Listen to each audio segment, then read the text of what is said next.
Wife of 5 years, cheated. And now I feel absolutely nothing for her, nothing. And that scares me with updates. Original post, my 34 wife, 32. Wendy and I met through friends 7 years ago, dated for 2 years, and have been married for 5 years just after I finished law school. I worked my tail off as an associate at my firm, putting in 60 hours a week for the first 2 years of our marriage. That effort paid off, and I'm doing well, professionally.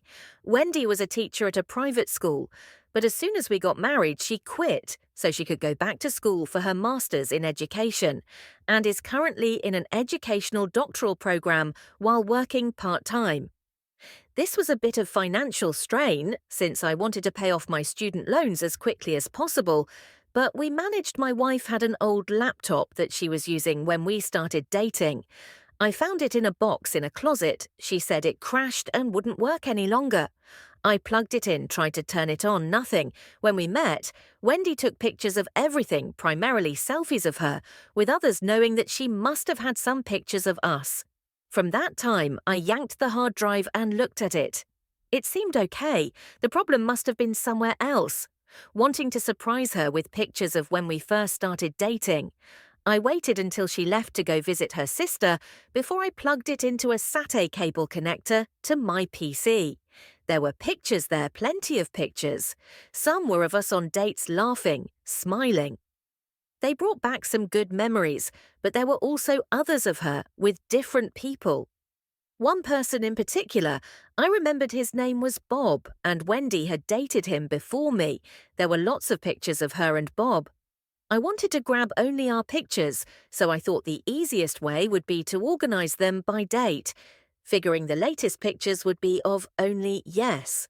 But when I clicked them by date, a lot of her pictures with Bob were jumbled up with pictures of us. I began to open the pictures one by one and noticed that in a few of her pictures with Bob, where they were cuddling and kissing, she was wearing a necklace locket that I had given her as a birthday present in the second year we were dating. I had to borrow the money from my brother to buy it. I looked at the dates on the pictures, and a pattern emerged on the days and weekends when school required my undivided attention.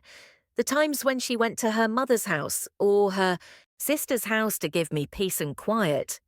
She was meeting up with Bob behind my back. I was furious. It felt like fire ants were chewing on my brain, my heart in my guts. I wanted to punch through the walls, but then something snapped and I went numb. I began to see and think in very cold analytical terms. I copied all of her pics, all of them, not just those I'd seen to a flash drive.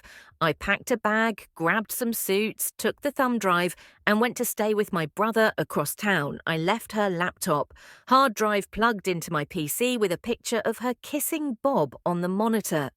The only note I left behind was a sticky note with an arrow on it, pointing to the necklace locket Wendy tried to call me from her mother's house, if that's where she really was. But I didn't answer. It wasn't until a few hours later, after she presumably got back to her apartment and saw the picture on the monitor, that she blew up my phone with voicemails and texts. I ignored them all. I've already met with another associate who works in the family law department about separation and divorce. We have no children or real property, since a lot of our money went to paying off my loans. And for her tuition, my firm has circled the wagons around me. So her calls go to voicemail. She's not allowed onto the property. Security already turned her away. Wendy tracked me down at my brother's house, but he made it clear to her on the phone that if she tries to come over, he'll set his Dobermans on her. He told me she was screaming, sobbing and begging on the phone. It didn't make me sad or happy or anything. I felt nothing. My marriage is over. I've accepted that. But it's been 2 days and I still feel nothing. No pain, no anger, nothing. How is it possible that I have no more feelings for her? No desire to ever see her again? No desire to reconcile now that I'm alone with my thoughts? Feeling this nothing for her scares me. Is this gonna last? Am I still in shock? Am I permanently broken? The upside is that I've never seen clearer solutions, in my case now, for the top advice before reading the first update. I am sorry, man, this happened to you. A good thing is that you found out before any children involved. I am not going to lie. Man, I would do the same thing. And never look back, though I think eventually you will meet with her. And her sob story, I was lonely. It was nothing I realized. I love only you, etc. A person capable of hurting you that way, worth not another second of your life as, for feeling nothing, it's the shock of finding out that the person you love never existed. It's a self-defense mechanism that unfortunately will wear off, and the pain will come. Shield yourself with loved ones to get through it. Mourn her then. Like she died and move on to someone worthy. I was lonely. It was nothing. You know, to me, this is even worse to cheat on your partner and break their heart over a supposedly meaningless fling would hurt me more than if my significant other fell in love with someone else. Because sometimes feelings catch you by surprise, and that euphoria is hard to resist. Disclaimer, cheating is bad no matter what. I'm not excusing it in any way. The opposite of love isn't hate, it's indifference. As a fellow lawyer, I understand how hard the work-life balance can be. At least you should be able to make a clean break and move on. The lack of hate or anger isn't necessarily a bad sign for you or your future relationships. Just your current marriage, all the best. The opposite of love isn't hate, it's indifference. The truth, just stop caring about them. Hate shows that you have them on your mind, but indifference makes their existence blur away. It's only been 2 days. Maybe you are still in shock. Best advice at this point would be individual counseling. Good luck this. But also having experienced something similar myself. A lot of our ideals about who our partner is as a person shapes our feelings for them. When you find out something that completely shatters that ideal, it's like the person you love stops existing, never existed, and the person left in front of you is a total stranger. It's been 6 years since my 9-year relationship ended, and I still have not cried over it. There was a small window where I missed them about 8 months out, but it was only because dating was an emotional pain in the neck, and I missed the stability and the distance started to rebuild some of those false ideals. Luckily, I did not entertain that rabbit hole, and my life is so much happier than I ever was before with that partner. Now for the first update. First, let me thank everyone for your replies. I'm overwhelmed by the positive responses and want to thank everyone who's experienced the same numbness for sharing with me. It helps to know that it's a normal response. I'll look into individual counselling in the near future. The Associated, my firm handling my case, let's call her. Gail reviewed the other pictures on the flash drive and found quite a few where Wendy is cuddling/kissing Bob. And the engagement ring I gave her is easily discernible. When I was told this, I didn't feel any pain or anger, only elation. I smiled oddly enough. I asked Gail why this awful news made me happy. She said that it's because it vindicates every action I've taken since I left. I've been no contact with Wendy, and all communications have been through Gail, except for her family and friends who mistakenly think my brother and his wife will be a sympathetic year.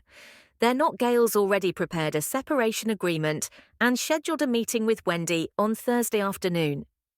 Gail made it clear to Wendy that if she isn't represented by a counsel, then I won't be attending. A word about Gail. I can't post her firm nickname, but let's just say, if you think Pit Viper, you'd get the right idea. I'm glad she's on my side. We'll be filing the petition for divorce shortly. Gail believes any spousal support will be minimal and end quickly, as she said. I'll likely get stuck paying the rent for the next 5 months until our lease ends. And Wendy completes the last of her doctoral courses. The only significant asset we have is the account with our savings for a down payment on a house. But it's a dual signature account with no ATM access. Thank you, long-forgotten bank guy, for suggesting that as an extra security measure against fraud, my sister-in-law went over to my apartment when Wendy was supposed to be at her part-time job to grab more of my clothes and personal items. She ended up listening to Wendy for a couple of hours, the Redditor who said Wendy would straight up lie about pretty much everything. Nailed it the whole time. Sister-in-law was packing up my stuff. Wendy was telling one easily provable lie after another, getting nowhere. Wendy asked, "Sister-in-law, isn't there a guy in your background that just gets inside your head and you can't say no?" So I guess that's my answer to why she cheated. Bob is a Jedi and Wendy is weak. Minded, by the way. Sister-in-law did answer her question. Yes, I married him. Spending time with my brother's family has kept me from feeling isolated. My nephews are crushing me in video game, and I'm enjoying every second of it. Works, going great. And the partner who oversees my department stopped by to tell me that he's really proud of how I haven't let this personal issue negatively affect my work. Well, that's it for now. Thank you to everyone that replied with supportive posts.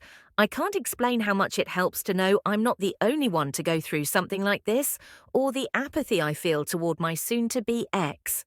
Now for some top comments before reading the final update. Sister-in-law's answer crushed it. You owe her big time. Congrats.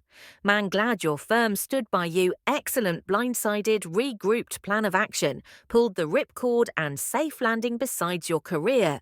Go do what you always wanted to do. Learn to fly sailing lessons, sailplane lessons, scuba kite boarding race, car driving lessons. You will meet new and interesting people while learning and having fun. Congratulations on achieving apathy toward your wayward wife. That is the state of being to aim for when ditching a cheater. Some of us have struggled for years to achieve the Zen of May. It appears that you are the anti-manipulation Jedi Master. Great job, and good riddance to her. And now for the second and final update. Wendy found a lawyer, Todd Gale, and I met with him on neutral ground at another firm. We all had to wear masks due to COVID, which made it look like we were there to rob the place or something. It was the first time I'd seen Wendy since she left to go to her sister's/mother's house. Wendy looked like hell, bloodshot eyes. Dark bags underneath tear had streaked her makeup. The skin on her neck was covered in hives. I looked at her and felt nothing more on that later. The second she saw me, Wendy blurted out that she was sorry for everything, that she loved me, that she couldn't live without me, that this was all a mistake, all the standard garbage. She tried to hug me.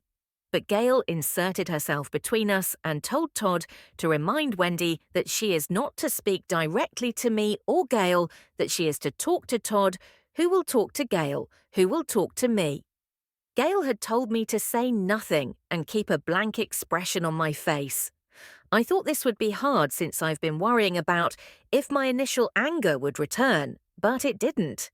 I was still numb, kind of in a daze, like an out-of-body experience. Todd asked about reconciliation. Gail made it clear that we were there to review the separation agreement. Nothing else. Wendy yelled at me that we've been married for 5 years, and I shouldn't throw it all away over a mistake. Gail reminded Todd that Wendy was not to speak to me directly.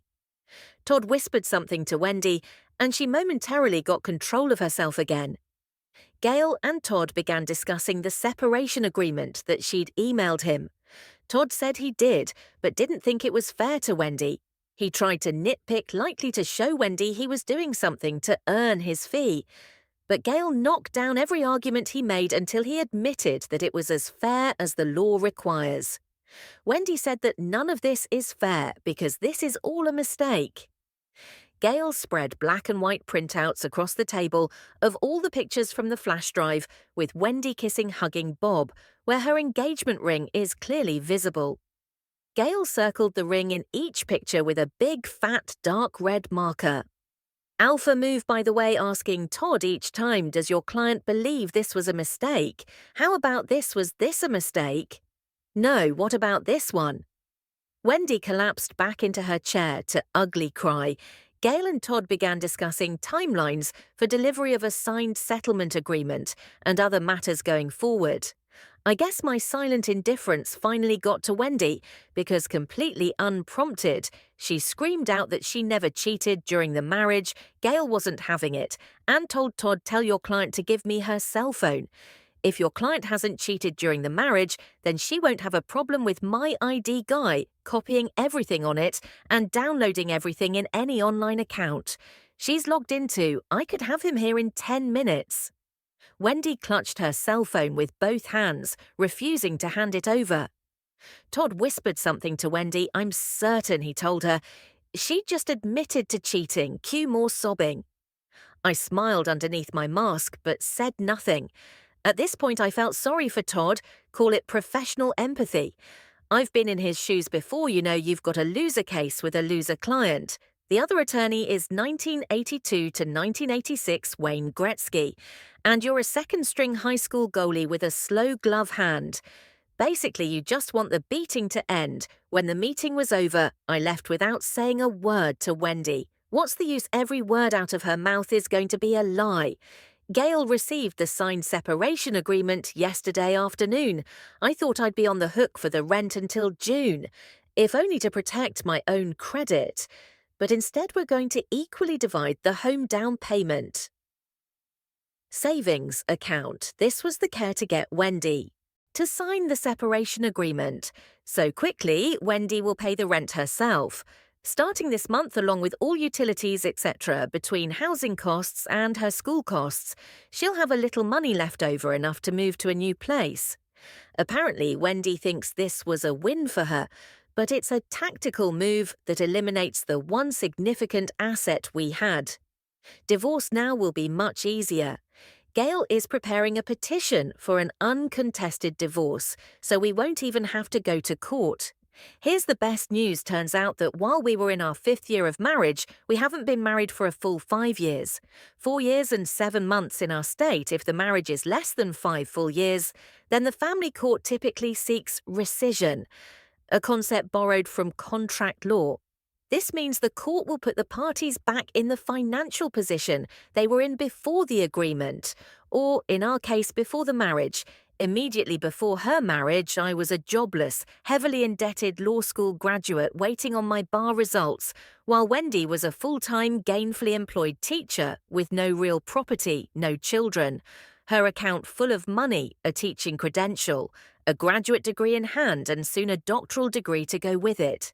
Wendy can't make the argument that rescission isn't appropriate in this case. In short, no, alimony Gail did warn Todd that if when he contests the divorce, the first person she'll depose will be. Bob Todd replied that Wendy agreed not to contest the divorce. If all goes well, 3 months from now, I will be putting this sad chapter of my life behind me. I still feel nothing for Wendy, but that no longer scares me.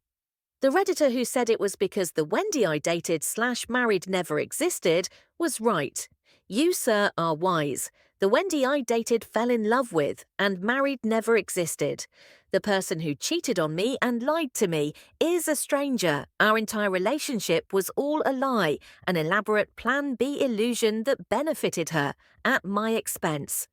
I think my mindset also has to do with my first real job between college and law school. When I worked in commission sales, there was a phrase drilled into our heads. You have to get through a lot of no's to get one. Yes, so don't worry about the no's. Don't waste your time and effort on them, and you'll find your yeses a lot faster and easier.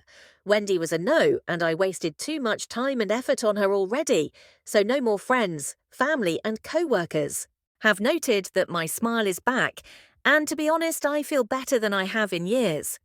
But just to be on the safe side, I have scheduled a few phone/video appointments with a therapist. We'll see how that goes. This will be likely to be my last update. Thank all of you again for your support and wisdom. If I can repay your excellent advice with some of my own.